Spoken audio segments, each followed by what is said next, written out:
A series of lawsuits will decide the fate of two recovery houses after the city of Guntersville decided to sue the pastor operating them for violating a zoning ordinance. Now, he's working to counter that lawsuit by fighting those allegations in federal court. The two properties in question are zoned for single-family use, but they currently house multiple people recovering from addiction, leading to concerns about licensing and the legality of operating in residential areas. Fox 54's Caleb Aguayo shows us the situation.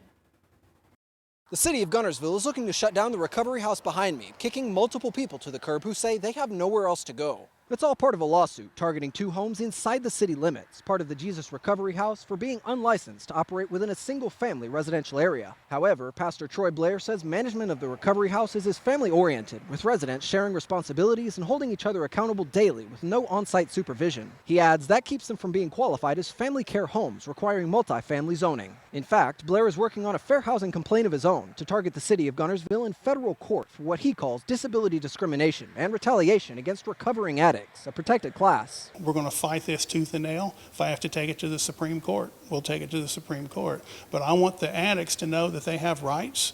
They don't have to be treated less than, that we do recover. We can go forward after we've healed.